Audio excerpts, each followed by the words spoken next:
listen, whatever it is that happened, you survived it because you're here. Yes. Yes. You have That's made exactly it. what I was going to say. Yeah, you have made it. You got through it. And I hope your energy is high and you're feeling wonderful, because that's what you are. You're going to continue talking about releasing limiting beliefs. Those are the personal beliefs that you have, that you hold, that are holding you back. Most of you know Robert Kiyosaki. He said, it's not what you say out of your mouth that determines your life. It's what you whisper to yourself that has the most power. We talk to ourselves quite a lot. And did you ever stop to think about what exactly it is that you're saying to yourself? We say things that limit us, that are disempowering all the time, and they have become such a habit. What the mind believes, our world creates. The power of our belief never fails. So the things that we say to ourselves about ourselves, we're really creating who we are based on what we have said to ourselves. Now, nobody sets out to say things mean and ugly to ourselves. I mean, that would just be crazy. We don't set out to do that. But over time, we pick up little things that become habits. So what we believe will manifest itself in the real world. So if we look at ourselves, whether it's a positive belief or a negative belief, when we look at ourselves, whatever it is we see, we have created. Paul, I want you to go and look in the mirror, and I mean look yourself straight in the eye and say, you are absolutely amazing. You are completely beautiful. You are out of this world, completely wonderful. Now, some of you are going to laugh and say, I'm not saying that, or I don't really believe that, or why should I say that? Don't go through all that. Stop all that thinking. Just do it and see how you feel when you do it. What you believe manifests itself in the real world. So that person that you see in the mirror is the person that you have created over time, whether you intended to do so or not. Now, let's be kind to ourselves. There are, of course, things about ourselves that we like. You know, we like some things. And I'm not sure whether you're willing to take credit for the development of that in your life. I'm not sure. You have to think about that. But if there are some things about yourself you like, they didn't just happen. You nurtured that. You created that. On the flip side of that, if there are things that you don't like about yourself, now, that's when we're willing to take a little more credit sometimes. We'll take credit for the negative. And if we are willing to take credit for it, that is correct. We are what we have created ourselves to be, the negative as well. So if you think about limiting beliefs, well, let's look at the word beliefs for a minute. Beliefs are a feeling of certainty around what something means. It means that you feel real certain about what something means. It doesn't have to be true. It just has to be what you believe. And because we believe what we believe so strongly, we don't accept that it may possibly not be true. It's absolutely clear in our minds what we believe is true. Other than that, we would not call it a belief. But we want to challenge that a little bit. It's a perceived truth about something or someone. A belief is a perceived truth about something or someone. even if it is not the truth. It's what you believe. And if you believe it, you hold it to be true. And if you, and in that case, you're not going to challenge it a whole lot. So if you have in your mind that you think you're a jerk, there's not very much that anybody else can do to convince you that you're not a jerk, because you're holding that belief. You've reinforced it over time, and it becomes your truth. And I'm challenging you. Check out some of the things that you believe about yourself, because they're not all true. Here, think about it like this. Everything that you believe about yourself on one column. Perhaps there's someone else that will fill out or fill in the next column about what they believe about you, and the two columns don't match. What is the truth? There's your truth and there's their truth. What if everything they think about you is much more wonderful, much more exciting than what you think about yourself? And so then you start talking to yourself, well, that's not true, if they only knew. And yeah, well, they do know, because they know what they receive. They know what they experience in you. They know what resonates and what vibrates from you, your spirit, to their spirit. So it's only left for you to examine what you think. Likewise, there are some things that you think that are really hot about you, and somebody else may think it's not. I would encourage you not to worry about what they think. If it's good, if it's working for you, keep it. But if it's pulling you down, challenge it. You got to get rid of it. Beliefs come from two sources. They come from our influences and our experiences. Now, influences, when we were really little, people would say things, and you hear it, and you absorb it, and you take it as your own. They may not have even been talking about you, but they say it. Sounds like it applies to me, and so I'll hold on to it. Something that someone may have said about somebody that, you know, I think short hair is just awful hair. And as African Americans, not so much in this generation, but if you're a baby boomer, you know what the term good hair means. You know what that speaks to you. We don't accept that term anymore. We've like thrown it out along with other bad terminology that carry negative thoughts and feelings with it. We've tossed it. But we remember well what it meant when somebody said good hair, bad hair. So they may not have been speaking about you. They may have been talking about somebody else down the street, round the corner, somebody they met, you know, last week. They said, girl, they had some bad hair. And so you're thinking, well, my hair isn't considered good hair.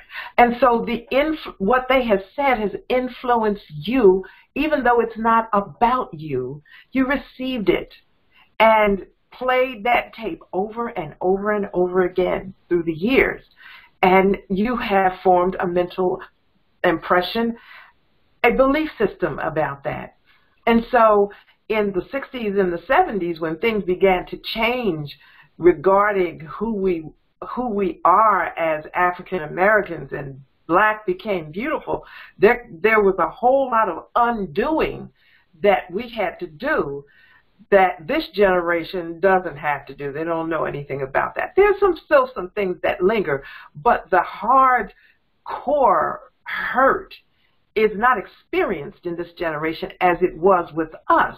So many of us that are baby boomers were influenced by the early 19th century beliefs about who we are, and we work daily to undo that. And maybe we even pass it down to our children, not wanting to. And yes, even the millennials, maybe not so much the millennials, but that generation just before, maybe they have to undo a few things too. But what I'm saying is that there's a belief that we have nurtured over time that was passed down. It influenced us. Then the other way that beliefs are formed are by experiences that we've had, negative and positive experiences. So, you know, if you didn't do well on your science exams at school when you were younger, you maybe have formed a belief that you are not good with science, or you're not good with math, or maybe when you got your English composition back, there was a whole lot of red lines on it by your teacher.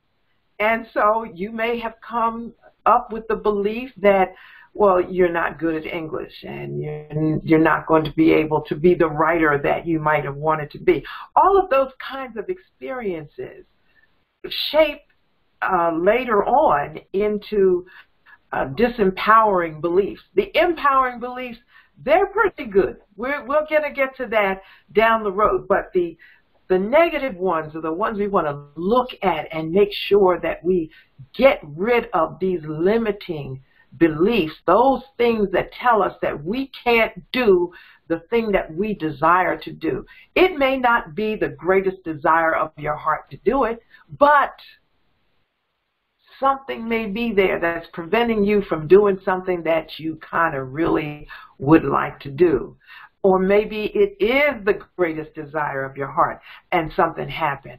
We want to look at them, and it sounds scary, it sounds big and threatening, but it's not, because we're not going to, when you do it, you're not going to spend a lot of time with it. It's just going back to a point in time where you recognize, that's where that happened. And then you can, you can deal with it then. Please don't get bogged down with the idea that you need a therapist and you need somebody who's going to be able to pull you through all of this. It is, I want to say simple, because I want you to have that, go with that mindset that this is not something that's going to beat me. I want you to have the mindset going into it that this is something I am going to undo. Whatever I find, I'm going to undo it. I'm not going to stay there and let it beat me down and hurt me all over again. You know, I'm taking control of this thing. I'm killing this dinosaur. It's over. But you can't do it unless you look at it. Listen, whatever it is that happened, you survived it because you're here. Yes. Yes. You have That's made exactly it. what I was going to say. Yeah, you have made it. You got through it. So the hard part is done. Now just go back, and I'm going to just arbitrarily say 3 minutes. Don't stay there too long, but just go back and look it in the eye and say, you did not kill me. I don't like what happened. I wish that it didn't happen, but I'm still here, and I'm good. And because of that, I'm going to get better. You could have made decisions in your life around that incident, whatever it may have been.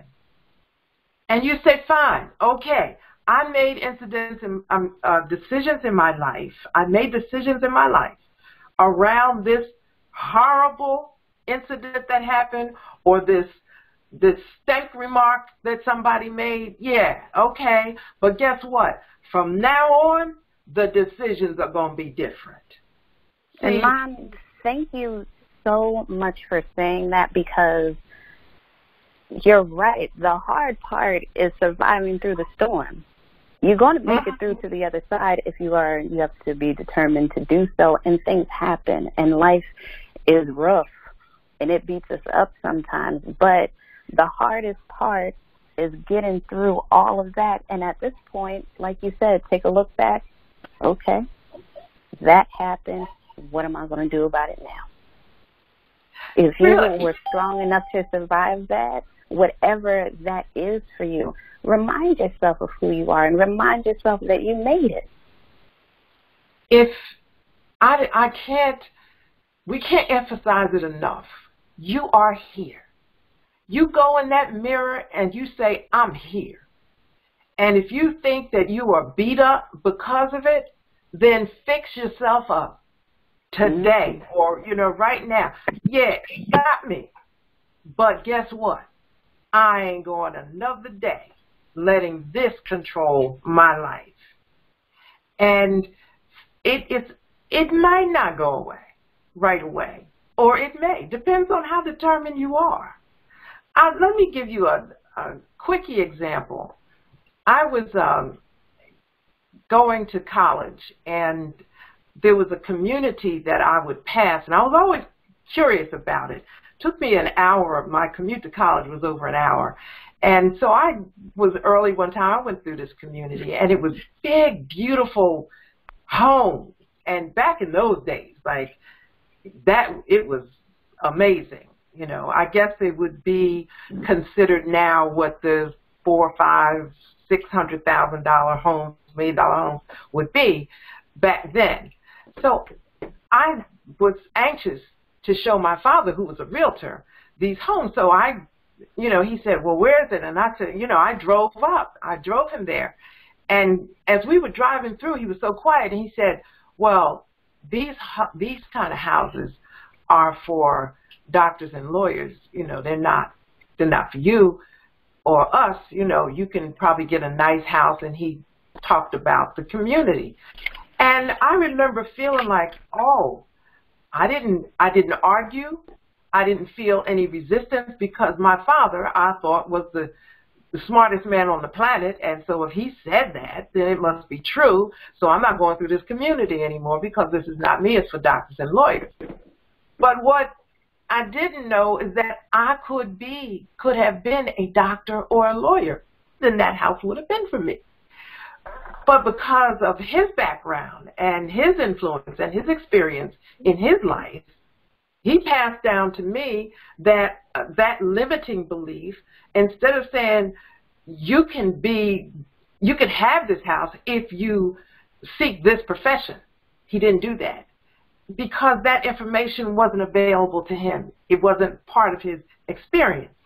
So consequently, through the years, I never looked at having a grand, house. I would just think, well, this is nice for me. And I'm going to tell you, it's not that I've ever been unhappy with the house that I've gotten. Bought more than one. Bought a couple houses before I got married. I was always happy. Then after I started opening my eyes and realizing that, wait a minute, I'm not stuck in one place. All I have to do is do whatever it takes to earn the money to get what I want. There was a limiting belief that was put in my head unintentionally, without malice. I grew up with it. When I realized that it wasn't true, I had to turn the thing around. I said, no, that's not true. I can have this. I can have certain things.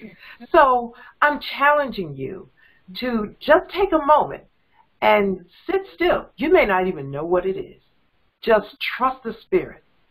Take a quiet moment and ask the Spirit to show me what's holding me back, what's getting in my way, what has prevented me from becoming my best self, what is preventing me from being amazing. And then sit there and be quiet and watch what comes to you. And it may be several things. Pick one. If you smash one, you might kill a lot of it.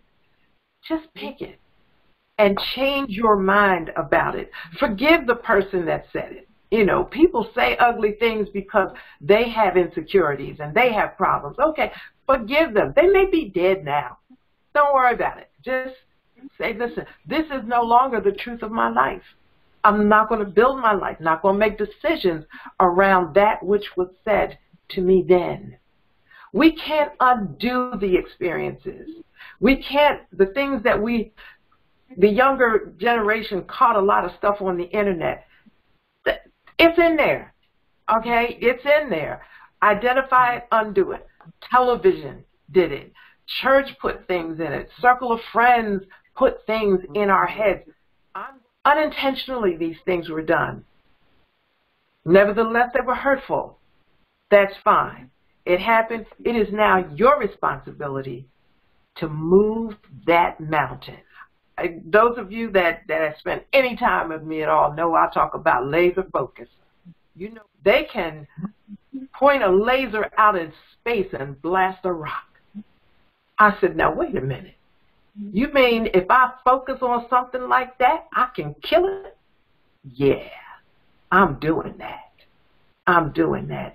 Energy flows where your attention goes. You put your attention on survival, your healing, your deliverance from those things of your past, and you focus on it and you watch Spirit give you the power and the energy to overcome. Come on. Don't be scared. Don't be scared. Focus. Do it. Release those limiting beliefs. They've been with you long enough. Beliefs. There are empowering beliefs and there are disempowering beliefs. I want you to think about that. Think about what empowers you and what makes you feel weak. And then we'll talk about that. In the meantime, go and create amazing. And I'll see you in the spirit next time.